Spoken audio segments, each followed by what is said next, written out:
इस बाइक की मेंटेनेंस का खर्चा कितना है? ये बाइक मेरा हफ्ते में चल जाता है तकरीबन।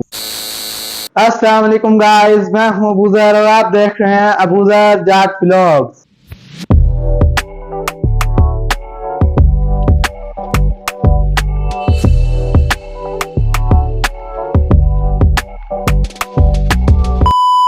अल्लाह ताला की रहमत से करते हैं आज का व्लॉग शुरू।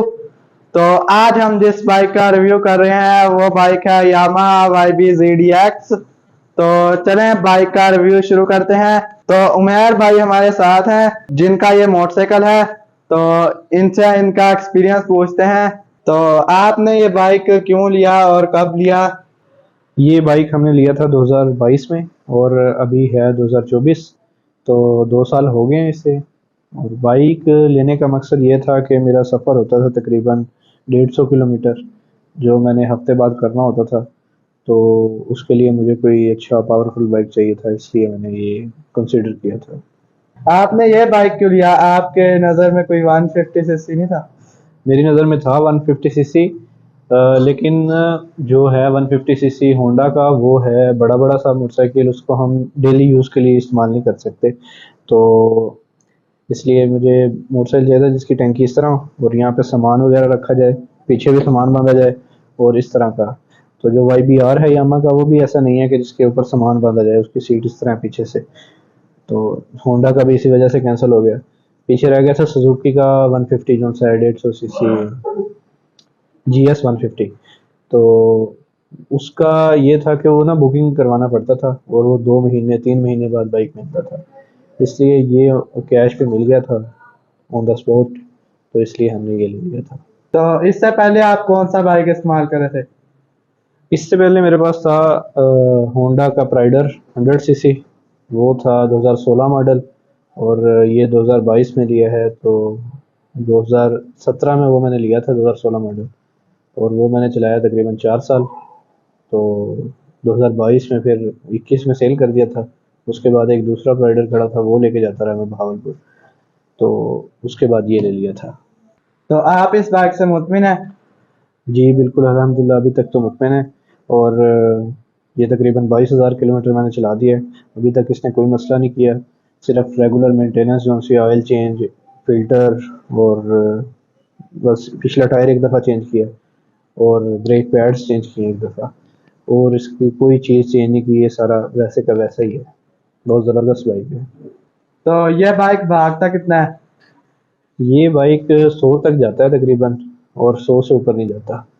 तो जो इसका 5वां गियर है उसमें ताकत भी कम है थोड़ी सी, 4 गियरों में सही ताकत है। जब 5वां गियर लगता है उसका RPM थोड़ा सा डाउन हो जाता है, लेकिन उसमें ताकत थोड़ी सी कम है, इसलिए इसकी टॉप स्पीड जो है वो 100 तक ही है। और कहाँ तक ये सुकून से जाता है? 80 तक भी चला जाता है, 90 तक भी सही जाता है। तो सुकून में ही होता है इंजन।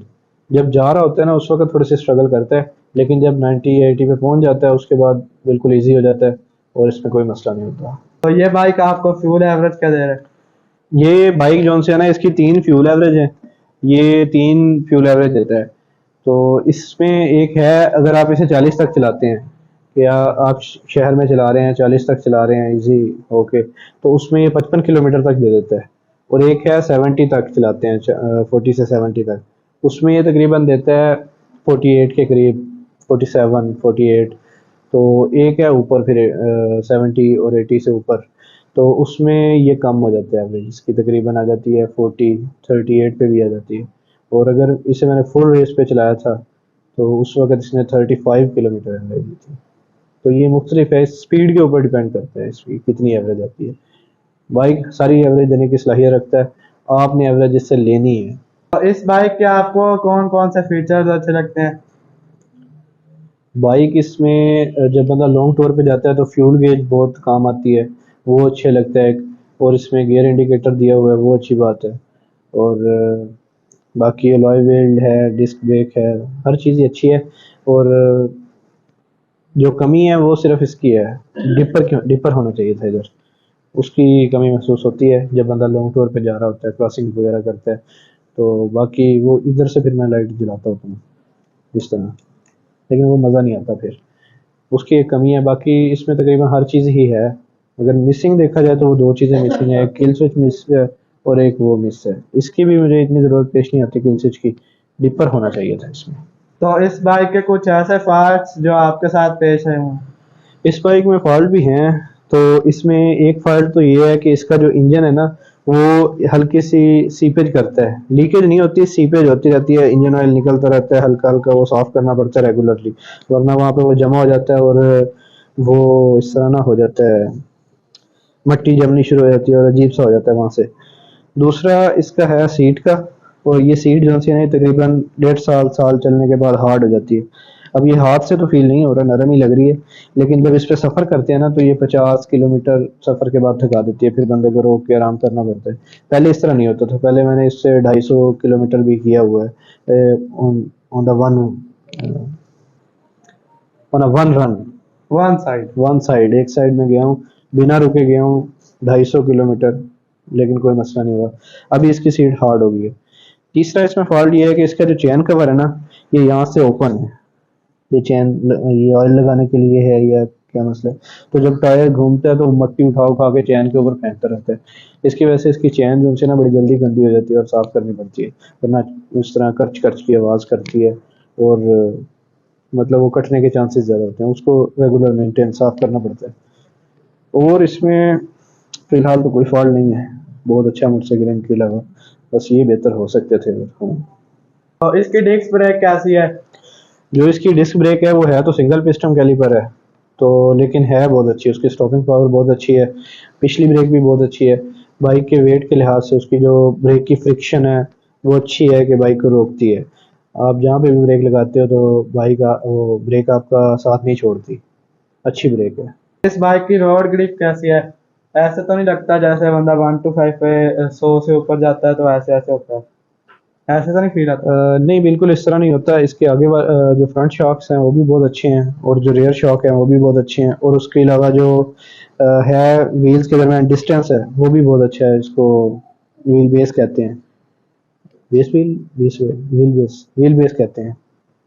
तो व्हील बेस भी इसकी बहुत अच्छी है, जिसकी वजह से ये इस तरह का कोई फील नहीं होता। पहले इसमें जो टायर लगा हुआ होता था ना सर्विस क्रूजर का, वो थोड़ा सा इस तरह लगता है, जब कोई चीज़ आती थी ना रोड से बंदा नीचे उतरता है तो इस तरह लगता था मोटरसाइकिल ना पीछे से स्किड करता है।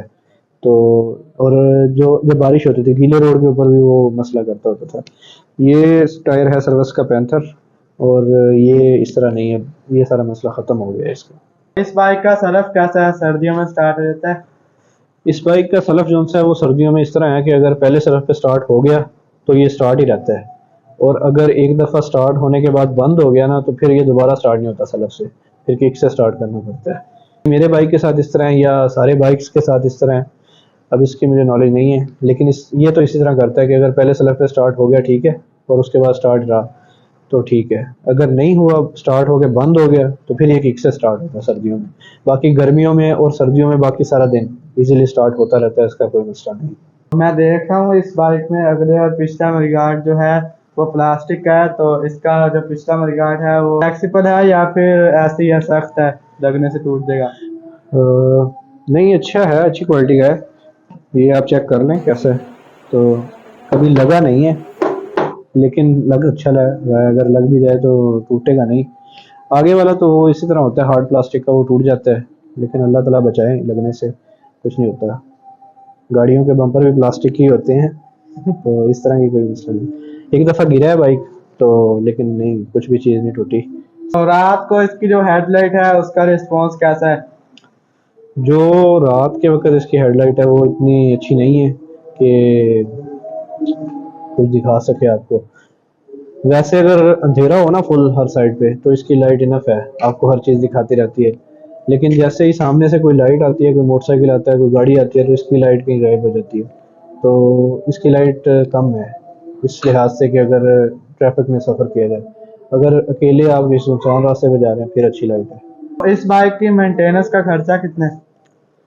ये बाइक मेरा हफ्ते में चल जाता है तकरीबन 500 किलोमीटर, और ये 3 हफ्तों के बाद मैं तकरीबन इंजन ऑयल चेंज करता हूँ, तो वो आता है तकरीबन 1350 का, वो 1400 का हो गया। और फिल्टर जो है वो साफ़ ही करके वही लगा देते हैं, वो 10,000 के बाद चेंज करते हैं। बस यही खर्चा है। एक ऑयल ही डलता है, उसमें ऑयल फिल्टर तो है नहीं, और एक एयर फिल्टर है वो साफ़ करके लगा देते हैं, वो 10,000 के बाद वो आता है तकरीबन 650 रुपये का। पेट्रोल फिल्टर है वो मैंने एक ला के रखा हुआ है, वो 200-250 का आया था, लेकिन वो चेंज नहीं किया, वो अभी 22,000 किलोमीटर चल गया, वही चल रहा है। और एक दफ़ा बैटरी चेंज की है, बैटरी आई थी 3,000 की। तो बस यही मेंटेनेंस है। जो रेगुलर ऑयल ही चेंज होता है वो ऑयल चेंज हो जाता है तकरीबन 1400-1500 रुपये का। तो इस बाइक का खड्डों के अंदर रिस्पॉन्स कैसा है, खड़कता तो नहीं है? नहीं, खड्डों के अंदर इसका रिस्पॉन्स बहुत अच्छा है, कोई भी चीज़ नहीं खड़कती सिवाय एक चैन कवर के। चैन कवर खड़कता है और चैन कवर के अंदर से आवाज़ें आती हैं, वो भी मेरे ख्याल से कोई नीचे से लॉक टूट गया होगा मैकेनिक से वो लगाते हुए, उसके नीचे लॉक होते हैं वो आपस में फंस जाते हैं, तो वो नीचे से मेरे ख्याल से कोई टूट गया होगा। पहले नहीं आती थी आवाज़, अब चैन कवर से आवाज़ आनी शुरू हो गई है, तो लेकिन वो चैन कवर अब चेंज करना पड़ेगा, उसके बाद वो भी सही हो जाएगी। खड़कता नहीं है, किसी भी साइड से कोई आवाज़ नहीं आती। उस वक्त आपने बाइक कितने का लिया था? ये बाइक 2022 में था 2,26,000 का। तो उस वक्त तो इतने का था, फिर कीमतें बढ़ती गई और अभी इसकी कीमत है 4,54,000 शायद, कंफर्म नहीं है, आप देख लीजिएगा। 4,54,000 का है अभी फिलहाल, मैंने 2,26 का लिया। अगर आपके पास अभी हो 4,54,000 तो आप यही बाइक लेंगे या फिर कोई और लेंगे? नहीं, ये तो मैंने एक्सपीरियंस कर लिया है, अब इस बाइक को दोबारा तो नहीं लूँगा मैं, और मैं इससे बड़े इंजन पे जाना चाहूँगा, जो सुजुकी GR है या GS 150 है, उनमें से कोई बाइक मैं देखूँगा, तो ये दोबारा नहीं मिलता। उनका असल में मसला यही होता है बुकिंग का, अगर वो मुझे नहीं मिलते टाइम पे तो फिर ये भी लिया जा सकता है। फ़िलहाल तो ये बाइक अभी चलाएँगे तकरीबन 50-60 हज़ार किलोमीटर तक, जब उसके बाद ये पुराना हो जाएगा तो फिर उसके बाद देखेंगे, अगर वो टाइम पे मिलता हुआ GR या GS, अभी भी मैंने पता किया था जाके कि मिल रहे हैं, उन्होंने कहा नहीं वो शॉर्ट हुए हैं और 3 महीने के बाद आएगा, आप पैसे जमा करवा के देंगे, तो इस तरह मैं नहीं लेना चाहता। मैं चाहता हूँ कि पैसे दिए जाएं और बाइक मिल जाए हमें, अगर वो अवेलेबल हुए उस टाइम। तो जब ये 50-60 हज़ार किलोमीटर चल गया उसके बाद देखेंगे कि बाइक सेल करने वाला है या नहीं है, या गुजारा कर रहा है, तो फिर देखेंगे सुजुकी अवेलेबल है या नहीं है। तो अवेलेबल अगर हुआ तो सुजुकी पे शिफ्ट हो जाएंगे 150 पे, और अगर ये अवेलेबल मतलब सुजुकी वाला अवेलेबल ना हुआ तो फिर ये दोबारा यही ले लेंगे। तो आप इस बाइक से सेटिस्फाइड हैं? जी बिल्कुल सेटिस्फाई हैं इस बाइक से, और जितना इससे एक्सपेक्ट कर रहे थे इसी ने उतना ही परफॉर्म किया है अच्छा, और किसी भी किस्म का वो नहीं करता, तंग नहीं करता। जब इसको लेके जाते हैं किसी रास्ते पे, किसी रूट के ऊपर, किसी टूर के ऊपर, तो जब ये 50-60 किलोमीटर चलता है इसकी आवाज़ चेंज हो जाती है, लेकिन परफॉर्मेंस में कोई फ़र्क नहीं आता, बल्कि मुझे ऐसा लगता है कि आगे से भी बेहतर हो गया है। तो ये जैसे जैसे गर्म होता है उस तरह ज़्यादा अच्छा हो जाता है, और इसमें कोई भी फॉल्ट नहीं है, रास्ते में तंग नहीं करता है। आप इस बाइक पे कहाँ कहाँ गए हैं? इस बाइक के ऊपर मैं पहले बहावलपुर जाता होता था यूनिवर्सिटी में, उधर मैं बहावलपुर पढ़ता होता था, तो उस वक़्त हम इसको लेके गए थे किला द्रावड़, अहमदपुर शर्किया तक, और उसके बाद अहमदपुर शर्किया आए, वहाँ से आगे हेड पंजत तक लेके गए इसे।